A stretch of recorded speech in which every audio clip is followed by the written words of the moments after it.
Blog Talk Radio. Boa noite, meus amigos. Estamos aí de volta. Parece até que já tem gente na fila querendo dizer alguma coisa. Vamos atendê-los logo para não ficar esperando aí muito tempo. Vamos ver quem está aí.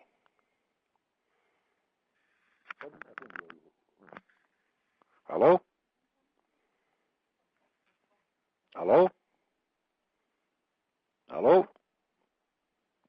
Alô? Acho que desligou. Bom, tudo bem. Essa semana aqui o assunto principal é um editorial que saiu aqui na Folha de São Paulo a respeito do aborto, chama-se Aborto em Plebiscito. E esse editorial é uma espécie de resumo da tática maligna usada por esses abortistas para implantar a ferro e fogo a sua reforma. Note bem que esse negócio de aborto não é uma coisa separada. Aborto vem junto com o negócio da lei da mordaça gay, vem junto com toda uma programação já traçada há várias décadas, tá certo, por essas forças globalistas, e que, vamos dizer, cuja base de inspiração é mais ou menos aquilo que está no livro do Herbert George Wells, que é a forma das coisas do porvir e a Revolução Aberta, a Conspiração Aberta, The Open Conspiracy. São dois livros que todo mundo deveria ler, porque eles são mais ou menos a fórmula do que está sendo implantado no mundo. E não podemos esquecer que o Herbert George Wells, ele dizia aqui o seguinte, que para que essa, vamos dizer, o que ele chamava da Revolução Final, essa Revolução Global, que também chamava Revolução Seca, porque não implicaria necessariamente o uso de violência, ele diz o seguinte: essa revolução deve ser a obra de uma ordem de homens e mulheres animados de espírito combativo, religiosamente devotados, que se esforçarão para estabelecer e impor uma nova forma de vida à raça humana. Então, este é o projeto, uma nova forma de vida para a raça humana inteira, o que supõe, evidentemente, um governo global e a uniformização das leis no mundo todo. Essas novas leis, elas são baseadas em toda uma concepção cientificista, materialista, absolutamente gaga, maluca, idiota, né? Mas que para certas pessoas é persuasiva. Então, na qual o homem é visto apenas como um bichinho, como um aglomerado de moléculas de carbono, que pode ser programado à vontade, né, pela sociedade. É incrível, porque a sociedade também sendo composta de homens, né? Então, na verdade, serão apenas umas moléculas de carbono que vão moldar a cabeça das outras, tá certo? Não se entendendo por que este privilégio autoconcedido por essas pessoas como Herbert George Wells ou esses editorialistas da Folha. Mas diz aqui o homem: consulta popular sobre a descriminalização, uma boa oportunidade para instalar um debate qualificado sobre o tema. A sugestão de levar a plebiscito a proposta de descriminalizar o aborto no Brasil ganhou evidência ao receber a adesão do ministro da Saúde, José Gomes Temporão. Talvez não seja a via mais eficaz para que a interrupção voluntária da gravidez, dentro de certos limites, deixe de ser crime, como esta Folha defende, mas é o melhor meio de promover um debate qualificado da questão. De acordo com a pesquisa Datafolha publicada no domingo passado, 65% brasileiros se opõem a mudanças no status quo. 16% sustentam que o aborto deve ser permitido em mais situações do que as previstas pela lei atual, e apenas 10% advogam para a descriminalização plena. É evidente que a Folha, todos os jornalistas da Folha, parece que estão nesses 10%. É possível que esses números mudem a partir do momento em que defensores e opositores do direito de aborto começarem a explicitar seus argumentos, a exemplo do que se deu no referendo sobre a proibição do comércio de armas.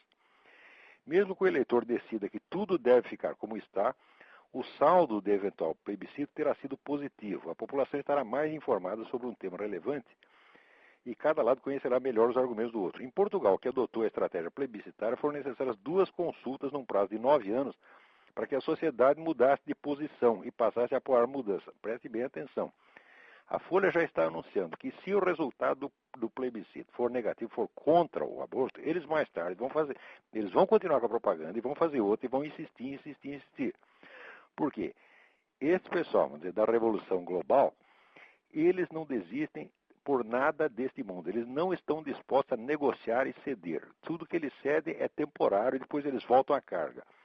eles não aceitam diálogo, eles não aceitam, vamos dizer, eles aceitam falso diálogo, quer dizer, o diálogo é apenas, vamos dizer, para dar a eles a ocasião de impor o que eles querem, mesmo que a população rejeite. Esse é o tipo de diálogo que querem.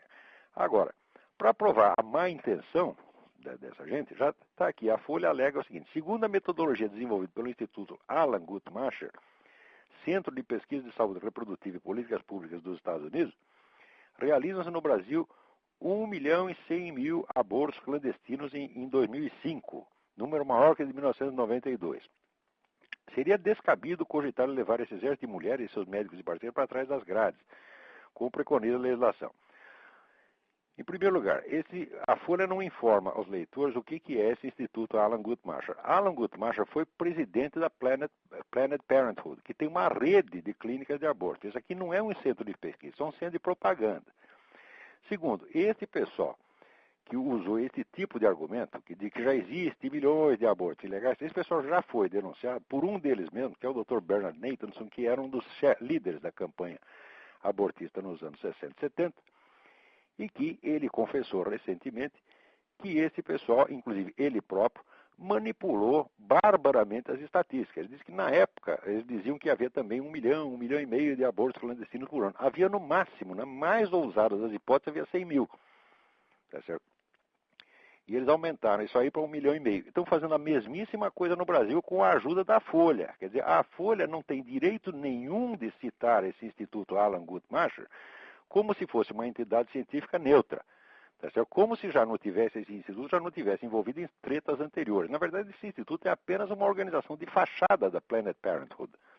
Quer dizer, com estas informações, vamos dizer, falseadas, como é que o pessoal vai poder decidir de maneira sensata? Portanto, quando a Folha diz, olha, isso aqui é uma oportunidade de esclarecer e de informar a população, eles começam com isso é só o nariz de cera, logo em seguida vem a desinformação, vem a mentira. Mas a Folha é assim mesmo, a Folha sempre foi, sempre será, esse pessoal não se corrige. Pessoal, vamos dizer, eles são absolutamente fanáticos, eles não são capazes de negociar apenas a título provisório, quer dizer, toda negociação é apenas uma etapa para o sujeito obter o que quer no instante seguinte. Eles nunca param, isso é que nem barata, você acende a luz, a barata foge, apaga a luz, a barata volta. Eles são exatamente assim. É o que disse o H.G. Wells, são pessoas religiosamente treinadas, religiosamente adestradas, tá certo? Para seguir até o fim e implantar no mundo inteiro, impor ao mundo inteiro as suas ideias idiotas. São pessoas que não têm nem mesmo capacidade para discutir honestamente qualquer assunto, porque quando você vai discutir com essa turma, seja de movimento gay, seja de movimento abortista, só vem mentira, só vem desinformação o tempo todo. Inclusive, eles se enganam a si próprios para poder enganar o outro melhor. E pior, que o pessoal do outro lado nunca quer briga. Saiu essa semana um manifesto aí da Igreja Metodista contra a lei da mordaça gay, mas o manifesto já começa passando a mão na cabeça. Nós sabemos que os coitadinhos dos homossexuais são discriminados, etc. Ora, o que é isso, gente? Vamos tomar vergonha na cara. Em primeiro lugar, esse manifesto ia começar assim: qualquer que seja a realidade da discriminação social existente contra homossexuais, ela é nada perto da perseguição brutal que está havendo contra os cristãos. Perseguição à qual este movimento gay serve de instrumento auxiliar. É isso que tinha que dizer. Está vendo aí, seus bispos metodistas? Quer dizer, você não tem nada que puxar o saco do adversário, você não tem nada que mentir contra você mesmo. Quer dizer, porque você dizer que os homossexuais são objeto de discriminação, eles são objeto no máximo de piadinha. Tá certo? Agora, os cristãos estão sendo mortos, tá certo? Aos milhares, aos milhões no mundo. Quer dizer, parece que durante a década de 90, a coisa não ficou por menos de 100 mil por ano que foram mortos. Quer dizer, chegou no fim da década, deu 1 milhão de mortos. E vocês estão brincando com isso e dizendo que os homossexuais é que são discriminados? E você ainda, os bispos assinam embaixo? Quer dizer, que covardia, meu Deus do céu. Quer dizer, mas isso aí é a mesma coisa que houve na Segunda Guerra, quando só um lado queria agredir, o outro lado, o Hitler falava guerra, guerra, guerra e invadindo, e os outros falavam paz, nós somos da paz. Parece esse palhaço do Viva Rio, né? Sou da paz, né? Quer dizer, se você é da paz quando o outro quer matar você está esperando o quê? Você acha que vai comover o outro? Mas que coisa mais covarde, mais fraca, né? Vocês precisam tomar vergonha na cara e entender que, vamos dizer, meias palavras, tá certo? E ficar alisando o adversário, isso aí só desmoraliza você. E mais ainda, isso excita a agressividade do adversário. Porque São Tomás de Aquino já dizia o seguinte, que a diferença entre o medo e o ódio é, assim, quando há um perigo, quando há uma ameaça, você vê, se o atacante é mais fraco, você sente ódio. Se ele é mais forte, você sente medo. Então, quer dizer, por definição, o seu medo vai estimular um ataque, meu Deus do céu. Quer dizer, até quando é que vão entender uma coisa dessa? Parece que todo mundo no Brasil que abre a boca tem primeiro fazer uma concessão, primeiro ele tem que florear um pouco, primeiro ele tem que alisar o adversário e depois dizer muito timidamente a sua posição. Dizer, olha, nós reconhecemos os seus direitos, mas nós também queremos, né, o direito, queremos um pedacinho, um espacinho para poder propagar também a nossa fé e dizer o que nós pensamos. Então nós queremos, não, nós exigimos e nós não aceitamos esta chantagem. Não aceitamos o negócio de movimento gay se fazer de coitadinho, porque o país inteiro está cheio de gays em altas posições. Você não vê pessoas perdendo emprego porque foram gays. Você não vê pessoas sendo maltratadas por serem gays. Isso só quando acontece, isso é raridade e é sempre na mão de algum psicopata, mas a sociedade mesmo. Ora, que pessoa decente, que pessoa normal vai perseguir, vamos dizer, um empregado, um funcionário, por um sujeito ser gay? Eu nunca vi isso na minha vida. Eu nunca vi isso acontecer. Eu vi o contrário. Eu vi grupo gay que tomava conta do lugar. Tem um jornal semanal que eu trabalhei. Quando eu entrei lá, eu percebi, tinha uma espécie de máfia gay. Eles mandavam naquele negócio, tá entendendo? E você não podia desafiá-los que eles te punham para fora. Tá certo? Então, você tinha que ficar bonzinho. E isso eu vi acontecer. Agora, para ele ter perseguido por causa de ser gay, então, pelo amor de Deus, que brincadeira é esta? Agora, perseguido por ser cristão, isso está acontecendo no mundo inteiro. Você vê, esta semana, mesmo juntando os dois assuntos, assunto de aborto e assunto de cristianismo, na Inglaterra teve um militante cristão anti-abortista que pegou umas fotos do feto, dilacerado, o feto cortado em pedaços e mandou lá para uns abortistas para ver. Inclusive alguns abortistas que eram, quer dizer, não eram só abortistas, eram aborteiros, quer dizer, eram médicos que faziam aborto. O sujeito foi preso, foi acusado de distribuir material pornográfico. Quer dizer, eles acham pornográfico você mandar a foto do crime. Agora, praticar o crime não é pornográfico. Quer dizer, você pode retalhar o feto do jeito que você quiser. É bonito, é lindo, é maravilhoso. Tá certo? É o que diz aquele idiota do Rodrigo Constantino. É a ética da felicidade. A ética da felicidade consiste em pegar o feto e cortar num milhão de pedaços. Eles acham isso bonito, isso é felicidade. Né? Então, agora, fazer isso é bonito. Agora, você pegar a foto disso e dizer, olha o que vocês fizeram. Isso é pornografia, é crime. Agora, a Inglaterra está ficando maluca mesmo. Outro dia eu mencionei até aqui um livro que se chama The Abolition of Britain, quer dizer, a abolição da Inglaterra. Eu acho que a Inglaterra está sendo abolida, mas acontece cada coisa lá. Essa semana eu recebi uma mensagem de que escolas inglesas estão suspendendo do ensino de história o capítulo sobre o Holocausto. Por quê? Porque ofende os alunos muçulmanos que acham que o Holocausto não aconteceu. Quer dizer, por que os caras acham que não aconteceu? Você não pode dizer que aconteceu. Mas que merda é essa? Até onde nós vamos parar? Quer dizer, os europeus são malucos, porque, por um lado, eles dizem que negar o Holocausto é crime. Por outro lado, eles proíbem ensinar o Holocausto, porque também é crime, porque vai ofender os muçulmanos que acham que não aconteceu. Só que no mundo muçulmano inteiro, esse negócio do revisionismo do Holocausto é doutrina oficial. Todos eles repetem que o Holocausto não aconteceu, que não morreu 6 milhões de judeus, tá certo? Que isso tudo é uma mitologia propaganda, eles dizem isso, tá certo? Que o judeu inventa isso porque ele quer se fazer de coitado para dominar o mundo. E olha, o judeu não se faz de coitado coisíssima nenhuma, não. O judeu é coitado mesmo, quer dizer, as coisas realmente aconteceram. Existe documentação mais do que suficiente para você perceber, tá certo? E que o cálculo, se não foi 6 milhões, foi 5.999.000 e alguma coisa, ou então 6 milhões,3. Foi alguma coisa em volta disso, porque o fato é que havia X judeus antes parece que era assim, 24 milhões, depois apareceu 18 milhões, quer dizer, sumiu os 6 milhões. Pô. Isso não quer dizer que todos esses morreram em campo de concentração. Não, alguns morreram no caminho, outros levaram martelado na cabeça, outros levaram um tiro, tá certo? Claro que não tinha espaço na câmara de gás para toda essa gente, nem todos morreram na câmara de gás, mas no total foi 6 milhões, pô. Se não foi 6 milhões, foi um número aproximado. Né? Agora, a doutrina oficial no mundo islâmico é que isso não aconteceu. Então, nas escolas inglesas não pode dizer que aconteceu porque vai magoar os coitadinhos. Vê se pode.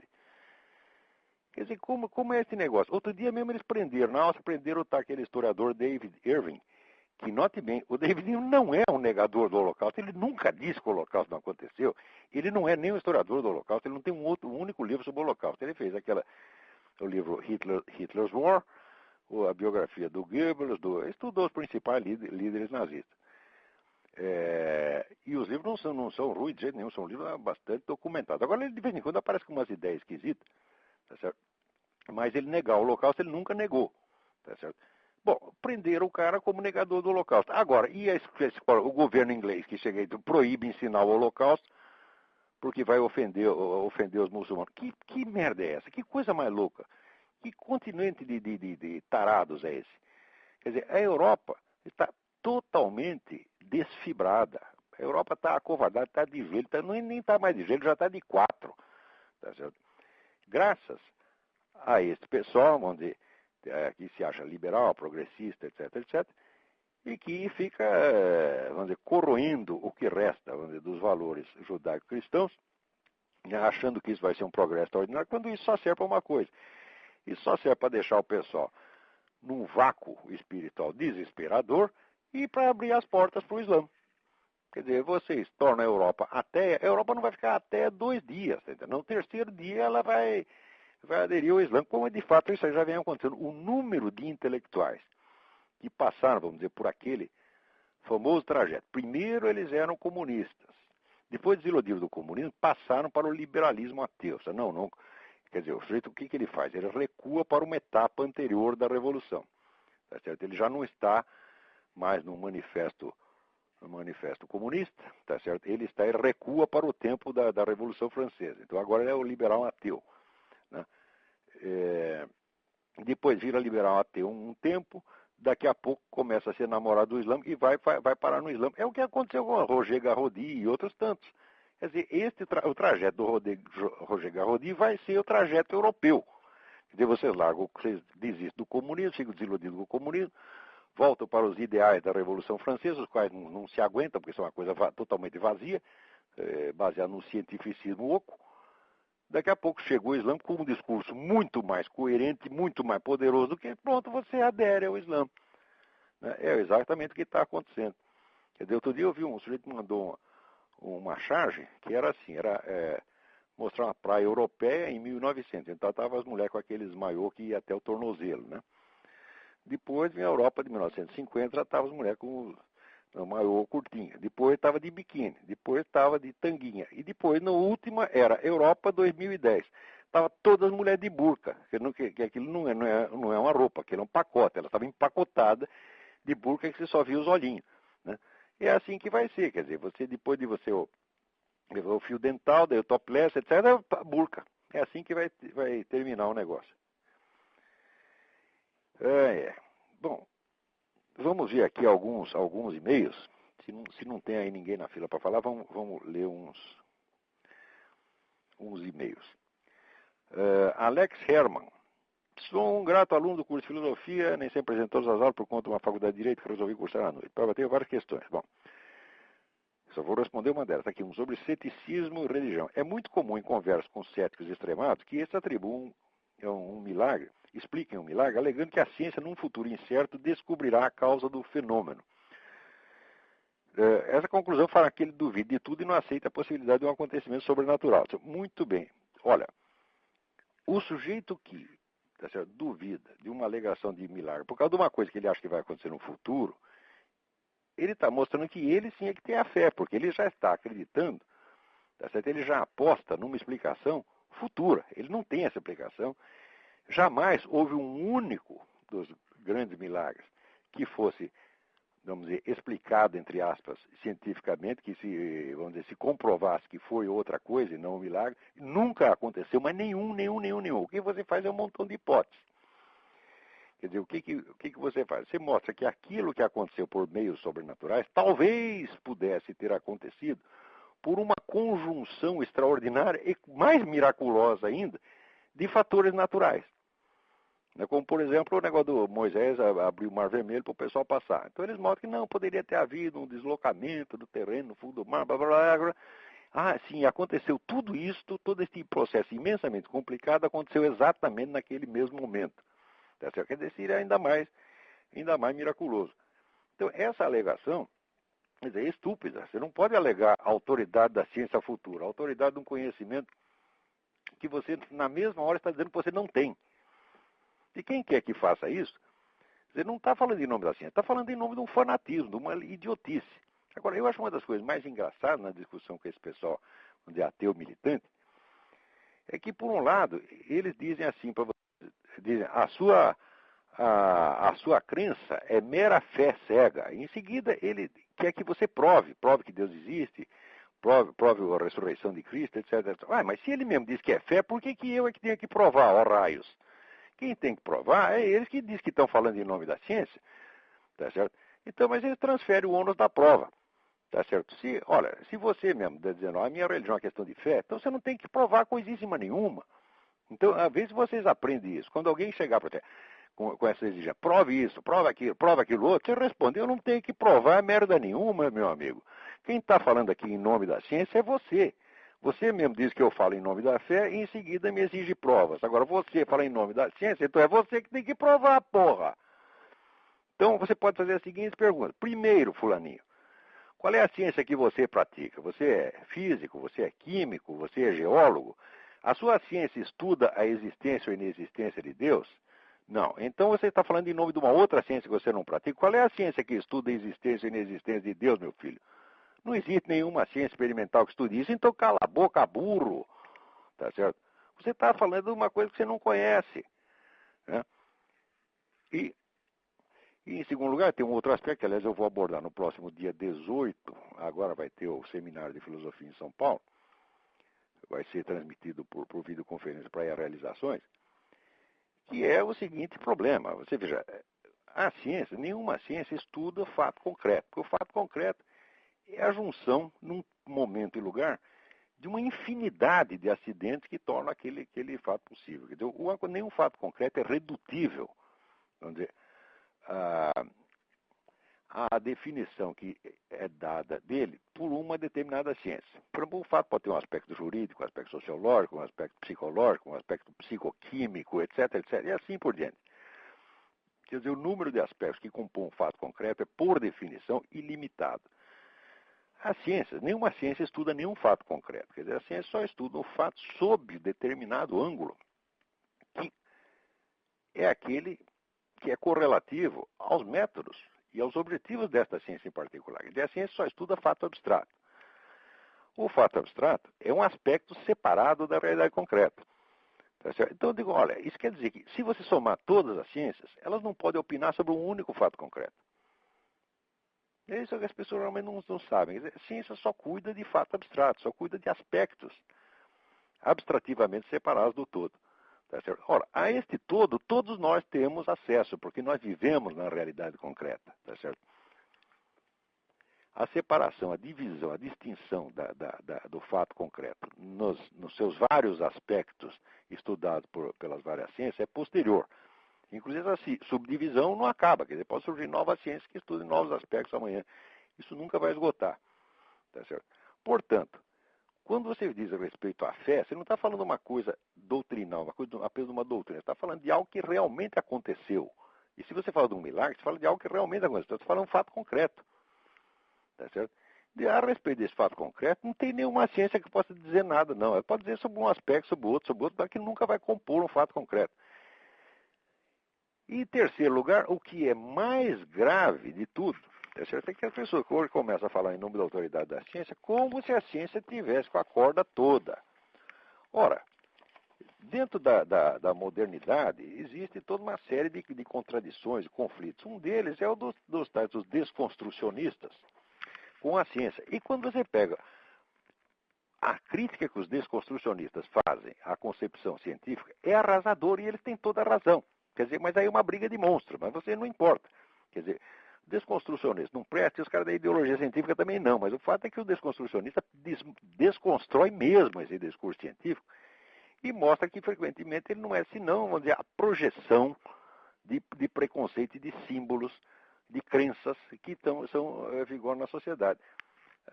Aqui eu mesmo estava lendo um livro muito interessante que mostrava que muitos dos componentes do atual método científico foram extrapolados do código de polidez dos cavalheiros no século XVIII. Entendeu? Então você mostra uma origem social, cultural dessas coisas, e você não, claro que isso não invalida a ciência, mas isso a coloca entre parênteses, tá certo? Isso é suficiente, vamos dizer, para refrear o seu ímpeto de autoridade. Nunca o discurso científico foi submetido a uma crítica tão arrasadora quanto é hoje. E justamente neste momento é que aparecem esses Richard Dawkins, esses palhaços todos, Michel Onfray, essa gente toda, falando com a autoridade da ciência como se essa autoridade existisse. E o pessoal, vamos dizer, às vezes cristão, né, ou crente, bobo, não sabe que essa autoridade não existe. Então eles começam por reconhecer, atribuir ao adversário uma autoridade que o próprio adversário sabe que não tem. Veja aqui, saiu um artigo muito interessante na Folha do Marcelo Leite, O Fim da Era Einstein. Ele diz o seguinte: no campo das ciências naturais, o pesquisador é hoje mais um chefe de equipe do que um intelectual.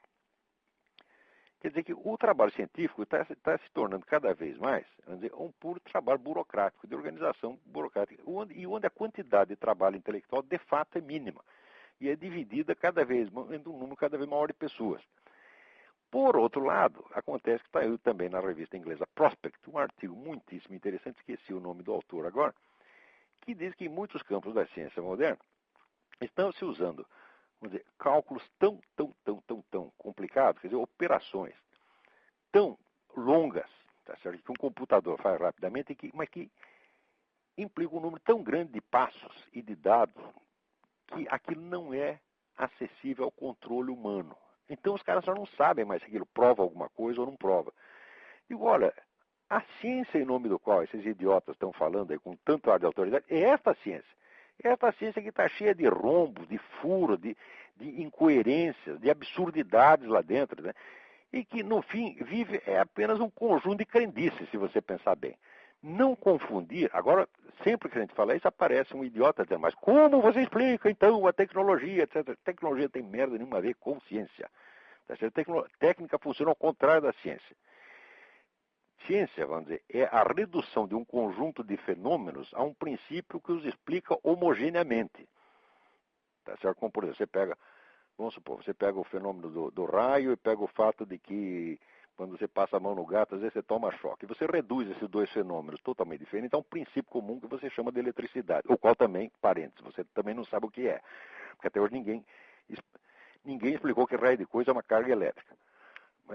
Mas, enfim, você reduz aquilo a um princípio comum, ou pelo menos a um nome comum. E a técnica é exatamente o contrário. Toda a técnica é uma conjunção de meios absolutamente heterogêneos para a realização de um determinado fim. Quer dizer, a lógica da técnica é a lógica que vai do heterogêneo, dos meios heterogêneos, para um resultado único. Ao passo que a ciência segue o processo contrário, ela vai para a homogeneização. Então, isso quer dizer que a técnica se faz, vamos dizer, com elementos que podem ser tirados de várias ciências e cuja articulação jamais é científica. Tá certo? Portanto, e ao contrário, a técnica sempre progride antes da ciência. Quer dizer, você desenvolve equipamentos que você não sabe nem como explicar, e depois você começa a fazer pesquisa científica em cima daquilo. Tá certo? Você veja, foi depois que inventaram os computadores, tá certo? Que daí o pessoal começou a desenvolver modelos informáticos do cérebro. Quer dizer, o equipamento já existe. Daí os caras começam a tirar conclusões científicas ou pseudocientíficas disso aí e aplicar para outros domínios. Mas a própria invenção dos computadores não dependeu de nenhuma dessas teorias, tá certo? Ela dependeu de alguns conhecimentos, na verdade, elementares de eletrônica e do código binário que já estava pronto desde o século XVIII. Que século XVIII? O código binário já estava no I Ching, meu Deus do céu. Então, quer dizer, a ciência não tem muito o que ficar arrotando a autoridade, não. Aliás, chamá-la de ciência já é um absurdo, porque esse é apenas uma modalidade específica de conhecimento, de experimental materialista. Devíamos chamá-la assim, conhecimento experimental materialista, e não ciência. Ciência significa conhecimento racional, organizado, fundamentado. O que tem de fundamentado nessas coisas é muito pouco. Tá certo? Às vezes você tem uma certeza de determinados processos que acontecem porque eles foram observados em laboratório, mas você não tem a mais mínima, na hora que começa a explicação daquilo, que seria a parte verdadeiramente científica, aí vira um saco de gato. Por exemplo, a física quântica acho que não tem experimentos que tenham sido realizados mais vezes do que os da física quântica, que estão comprovados que aquilo existe. Mas, agora, o que é exatamente? Do que se trata? Aí tem alguns milhões de teorias para explicar. E cada vez é um número maior. Tá certo? Então, a ciência está num estado de confusão, de incerteza total, tá certo? E de muita incoerência e confusão, e justamente nessa hora quer assumir uma autoridade pública muito superior a de 1 milhão de inquisições. Ora, vão pra puta que os pariu. Daí quando fala de inquisição, também essa é outra coisa que os caras é só mito. Uma coisa puxa a outra. A pessoa fala das mortes da inquisição, etc. Vocês já estudaram, já pararam para estudar o morticínio feito pelas seitas heréticas? Por exemplo, tem a seita dos cátaros, por exemplo, eles pregavam o suicídio. Tá certo? Então, o sujeito se submetia a certas iniciações, e daí era sugerido que ele se suicidasse. Tá certo? Mesmo que fosse menor de idade, mulher, então, quer dizer, era uma indução ao suicídio, e, na verdade, forçava tanto que virava um homicídio. Ora, os documentos apreendidos desta seita mostram que morreu muito mais gente por este rito, eles chamavam Endura. A tal da Endura matou muito mais gente do que a Inquisição jamais matou. E se a Inquisição não tivesse mandado parar com essa merda, tá certo? Já teria morrido metade da Europa cometendo a tal da Endura. Tá certo? Então, quer dizer, o pessoal conta a história, mas conta sempre pela metade, escondendo um pedaço. Fala os horrores da Inquisição. Sim, são horrores, claro, mas o horror alternativo era muito pior. Se essa seita tivesse tomado conta do... Veja, os cátaros já tinham uma boa parte desse programa, abortista, gaysista, etc., que está aí. Os cátaros queriam abolir o casamento. Eles eram contra o sexo no casamento, mas sexo fora do casamento podia. Tá certo? E havia também uma indução à homossexualidade. Quer dizer, isso aí já teria se espalhado na Europa muito antes. E sempre vem esta coisa. Quer dizer, o próprio Engels já tinha observado isto. Que onde quer que surja um movimento revolucionário, aparece imediatamente o negócio do amor livre, do gays, etc, etc. Está sempre uma coisa ligada a outra. E sempre ligada a uma violência extraordinária. Agora, depois que alguém entra e manda parar com essa violência, daí é a violência reativa que entra para a história como se fosse a parte pior. Né? Porque vamos dizer, os crimes iniciais nunca são contados. Né? Isso aí é como se falar, os espanhóis entraram lá no México e mataram não sei quantos. Agora faz as contas de quantos os caras já tinham matado com aquele rito de sacrifício humano, que era no mínimo 20 mil em cada festival anual. Isso numa cidade. Tá?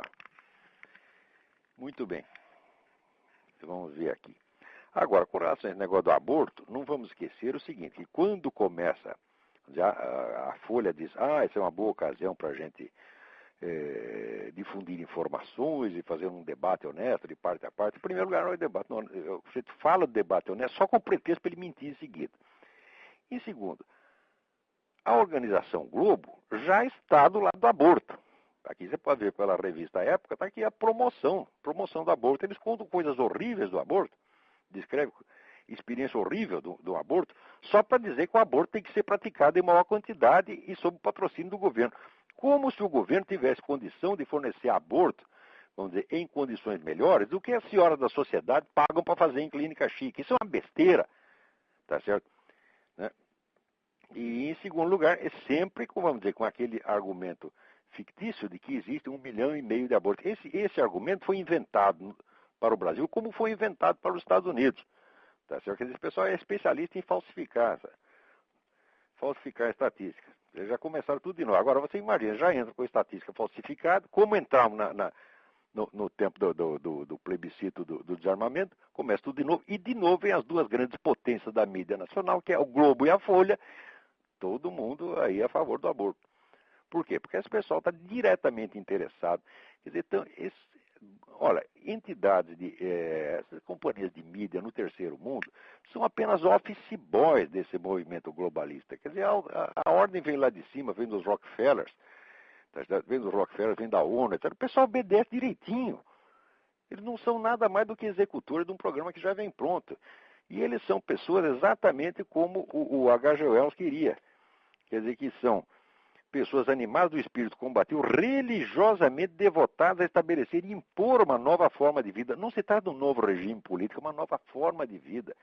Eles inventaram uma nova natureza humana e eles querem nos impor. Nessa natureza humana, por exemplo, não existe o sobrenatural, só existe o natural. Né? Isso quer dizer, você dizer que só existe o natural é a mesma coisa que dizer o seguinte, não existe nada que esteja além da minha capacidade pessoal de experiência. Quer dizer, os limites da mente desses caras passam a ser obrigatórios para quem não tem esses limites.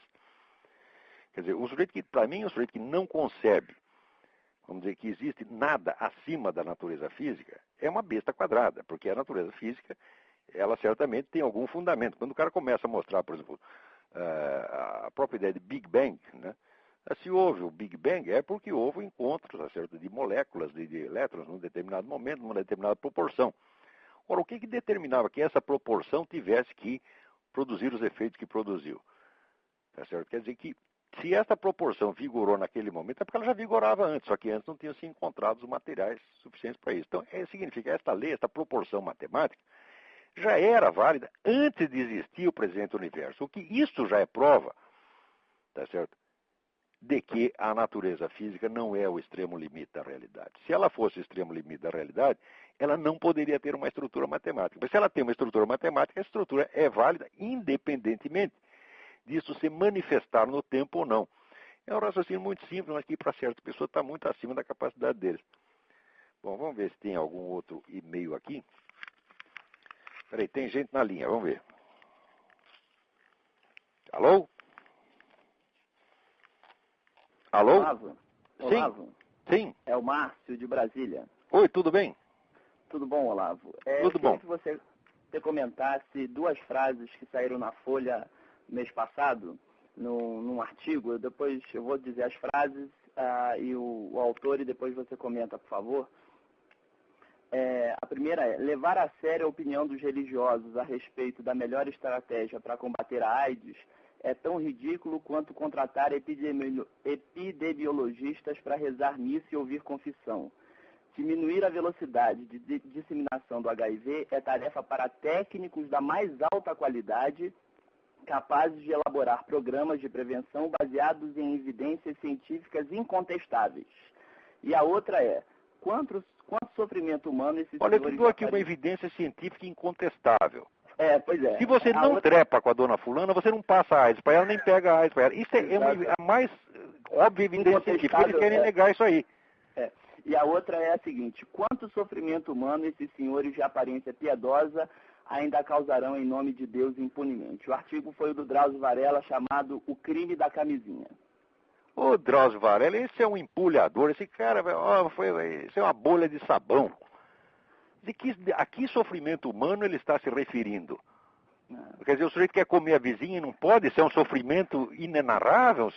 Ou quem sabe ele está querendo comer meio mundo e não pode, não deixam ele comer? Ele deixou de transar alguma vez porque a igreja não deixou? Ora, vai pra merda. Quer dizer, o que é isto? Quer dizer, o sofrimento causado pela própria AIDS, pela disseminação da AIDS do mundo, tá certo? Isso foi causado pela religião? Foi a religião que causou isso? Quer dizer, as pessoas espalharam a AIDS porque só comiam suas próprias esposas?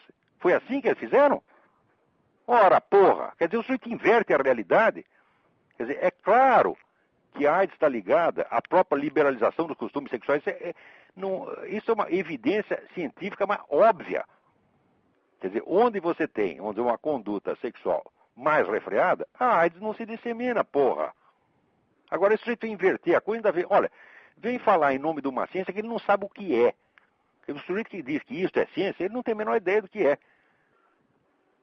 Ora, porra. E esse sujeito, ele, como você mesmo falou, ele tem um sucesso, uma influência muito grande, tanto na Folha quanto na Globo, né? Claro, porque é o protótipo do sujeito moldado aqui, exatamente como, vamos dizer, moldado em laboratório pela cabeça do Herbert George Wells.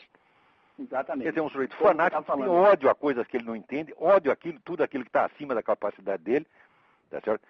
Quer dizer, o sujeito que é capaz de dizer que existe um meio científico mais eficiente de você controlar a AIDS, tá certo, do que a contenção sexual, fala, ora, tá para ser inventado, meu Deus do céu. Esse pessoal é louco. Você vê, uma vez, a vida parece que imita piada. Eu antigamente fazia uma piada, e olha, esse pessoal é tão maluco que um dia eles vão dizer que até os masturbadores vão ter que usar camisinha para não se contaminar a si próprios. E inventei essa piada, rapaz. Não passou 6 meses, estava eu num debate na TV do Rio Grande, estava um técnico do Ministério da Saúde e o sujeito disse, não, nós recomendamos que as pessoas que se masturbam usem camisinha para elas já ir acostumando. Falei, pronto, virou realidade, pô. Agora vem aí o Drauzio Varela dizendo, olha, existe um modo mais seguro de impedir a transmissão da AIDS do que a contenção sexual. Fala, vai a merda.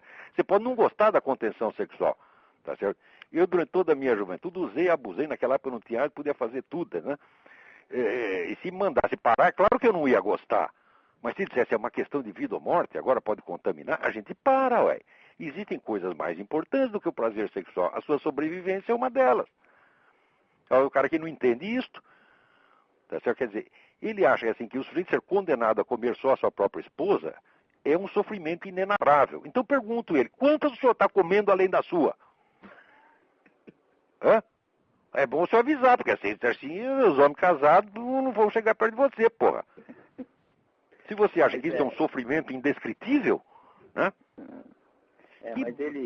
Mas ele tem, realmente, o que me espanta é o caráter sacrossanto com que as palavras desse sujeito são recebidas aqui no Brasil. Recebido por outros iguais a ele. Por pessoas intelectualmente desqualificadas. Esse sujeito não aguenta 5 minutos uma discussão séria. Quer dizer, isso é um chutador. Quer dizer, o cara que pega 2 ou 3. Eu já vi esse camarada abusando de dados científicos, né?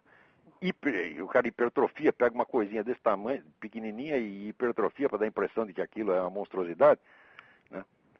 E depois é o cara, assim, politicamente correto. Por exemplo, ele diz, você não pode fumar. Ora, outro dia saiu uma estatística aí. Dizem que o fumo pode diminuir a sua vida de 1 a 7 anos. Na verdade, não diminui, não, porque aqui os 400 mil fumantes que morrem anualmente nos Estados Unidos morrem com a mesma idade que morrem os outros. Aliás, morre até um pouco mais. A média de vida do fumante aqui é 71 anos, dos outros é 70. Agora, a média de vida dos homossexuais é 24 anos mais baixa do que a dos heterossexuais. Ou seja, é claro que o homossexualismo é um risco muito maior do que o fumo, porra. Agora, eu não vou impedir ninguém de ter relações homossexuais, como não vou impedir ninguém de fumar. Se quiser arriscar, arrisque, faz o que quiser. Tá certo? Mas ficar usando esta verborreia pseudocientífica para enganar os outros, o que há, porra? Isso é exploração da boa-fé popular. Quer dizer, o sujeito falar de autoridade científica hoje é exploração da boa-fé popular. No estágio atual que nós temos da compreensão do processo científico, você usar a ciência como autoridade é charlatanismo. As pessoas precisam entender isso aí. Quer dizer, o método científico ele é incompatível com o uso da ciência como autoridade pública. Porque se a ciência vive da autocorreção permanente, tá certo? E se a única prova que você tem em favor de alguma teoria é o fato dela não ter sido contestada ainda, mas poder ser contestada amanhã, tá certo? Isso significa que a ciência precisa ter mobilidade, tá certo? De curto prazo. Quer dizer, o que quer que um cientista diga hoje, ele tem que poder desdizer amanhã, porque senão não é ciência. Agora, isso significa não ter autoridade pública. Porque a autoridade pública não pode baixar um decreto, olha, está aqui decretado, mas podemos mudar isso amanhã. Você não pode fazer, vamos dizer, você não pode mudar as leis e mudar costumes do dia para a noite, como você muda de teoria científica. Então, a ciência verdadeira, ela abdica da autoridade pública. Tá certo? Ela tem que entender que a autoridade intelectual é uma coisa. A autoridade intelectual é, às vezes, abdicar da autoridade pública.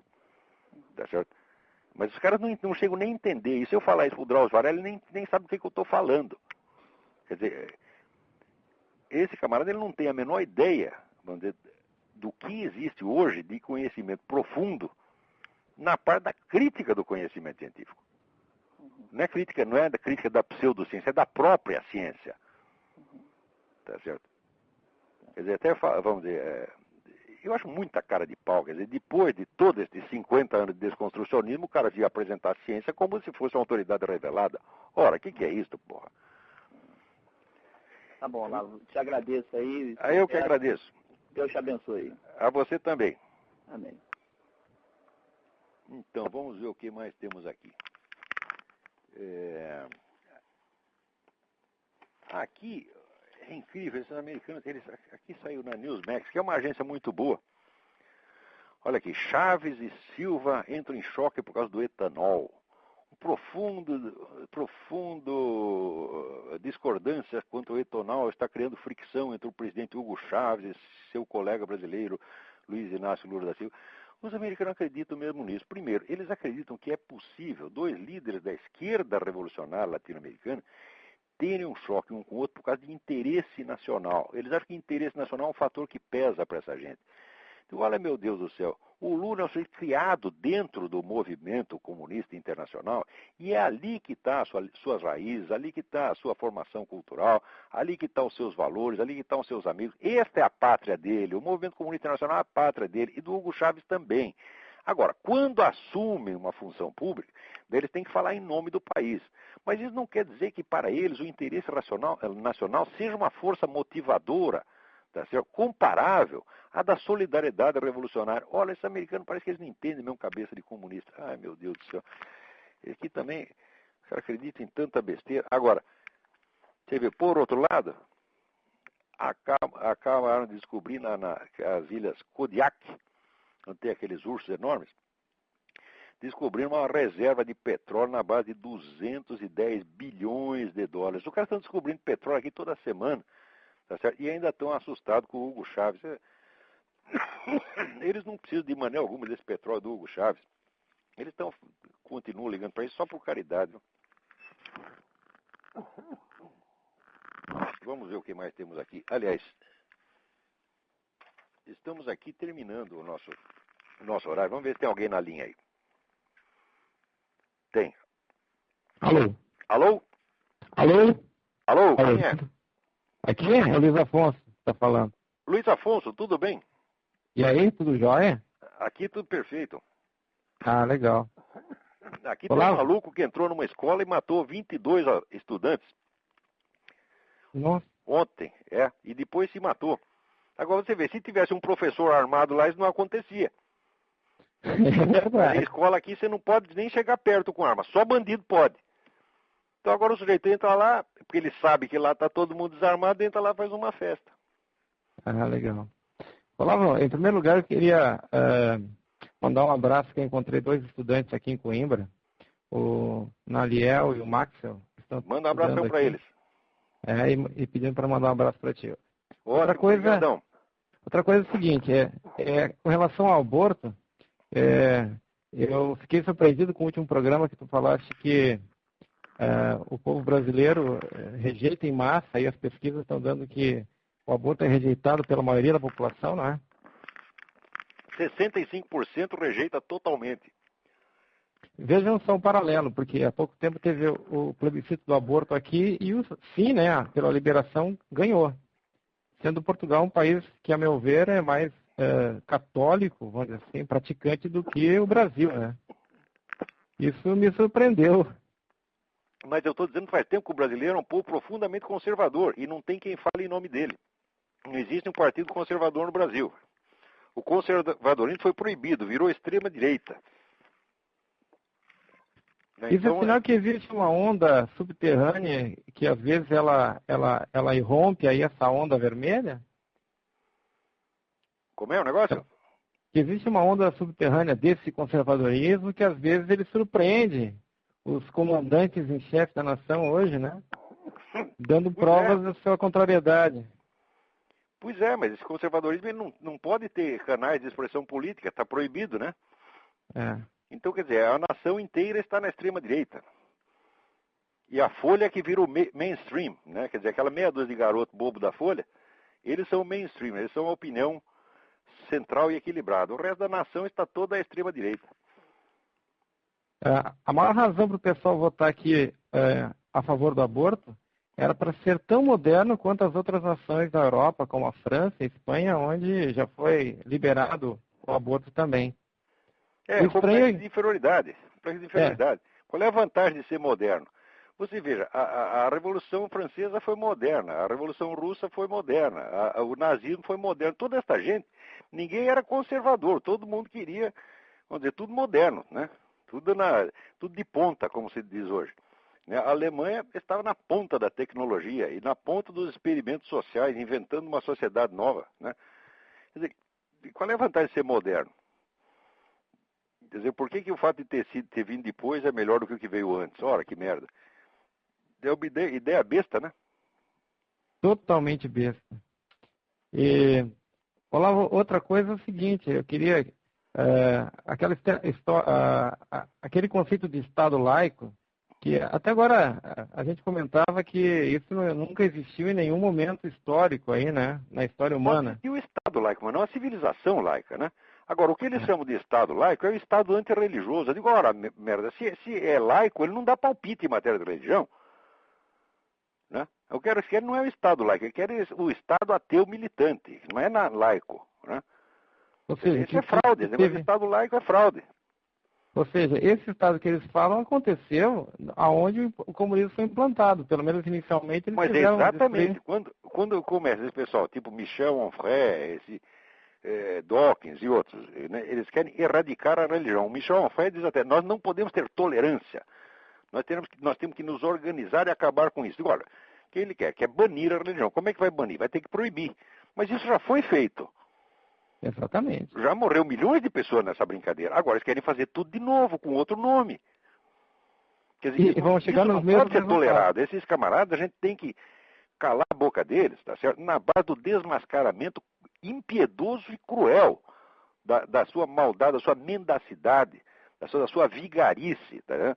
Não é discutir amavelmente com esses caras como se fosse uma divergência intelectual. Por exemplo, o sujeito pode chegar para você e dizer, ó, eu acho que você não deve existir, nós devemos suprimir a sua existência. O que você acha disso? E daí você responde educadamente. Pois a única resposta certa é, vai tomar no cu. Essa é a única resposta, porra. Quer dizer, você quer me matar, quer me suprimir, ainda quer que eu responda educadamente? Ora, vai chupar uma piroca, o que é isto, porra? Esse pessoal é muito cínico, sem vergonha. Tá certo? Dawkins é um sem vergonha, Michel Onfray é um sem vergonha, tá certo? Os seus discípulos estão no sem vergonha, porque o que eles estão propondo é um morticínio, é um genocídio geral. Agora, ele diz, não, nós não somos a favor da violência. Agora, o que você acha de chegar o sujeito para você e dizer assim, olha, eu sou a favor do nazismo, mas eu quero um nazismo soft, nazismo sem violência. O que você acha? É a mesma coisa que eles estão propondo, porra. Quer dizer, isso é conversa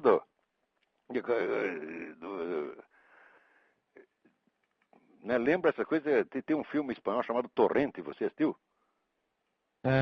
Eu já vi. É uma comédia, é muito engraçado, é muito engraçado. Então, é um policial corrupto e ele tá fazendo uma tocaia para pegar uns bandidos e tá ele com o ajudante dele, né? Daí eles estão lá faz horas no carro, de madrugada. Daí um diz pro outro assim, pô, nós estamos aqui uma hora sem fazer nada, o que nós vamos fazer para passar o tempo? Daí um fala pro outro assim, vamos tocar umas punhetas, eu toco em você, você toca em mim, mas sem viadagem. Então, esses caras, eles querem, vamos dizer, a abolição da religião sem violência é a mesma coisa, tá certo? Que esse negócio sem viadagem. Falo, não é possível. Quer dizer, é um jogo de palavras. Só que eles estão fazendo uma piada na nossa cara e quer que a gente leve a sério. É verdade, é verdade. Eles são gozadores sinistros, gozadores diabólicos. Tá certo? Nós não temos por que respeitar essa gente. E nós não temos que explicar nada, não devemos explicações. Devemos espremê-los na parede e mostrar a sua total vigarice, a sua total falta de autoridade moral. Eu estava comentando que, na sua fúria em eliminar qualquer traço de religião, principalmente a cristã, também revela sua fraqueza. Então, claro. Pessoas tão poderosas podem se afastar tanto a visão de um crucifixo, que tem que tirar de toda a visão, né, de todos os locais públicos isso. Claro, eles não podem nem ver. É que nem o pessoal muçulmano que não pode ouvir falar em holocausto. Ele ouve falar em holocausto, ele tem um chilique. É que porra! Né? É incrível, esse pessoal eles não podem ouvir meia palavrinha que os desgosta. Todos eles querem fazer uma lei que proíba falar mal deles e proíba contrariá-los. Eles não podem ser contrariados em nada. Quer dizer, quem é que não vê que esse pessoal é louco, porra? Só que está virando aqui a história do Dr. Simão Bacamarte. Os loucos estão querendo internar as outras pessoas. Porque nós, você vê, a gente tolera qualquer coisa que esses caras digam. Pode dizer o que quiser, tá, né? Agora, o que não pode é eles passarem para a ação. Porque quando eles passam para ação, ele começa a proibir crucifixo, prende pessoas porque está distribuindo Bíblia, que nem isso já teve gente aqui, já ser preso não, mas teve gente que foi expulso da escola, perdeu, quer dizer, destrói uma carreira, porque o sujeito entrou com uma Bíblia na escola. O que é isto, porra? A coisa tá feia.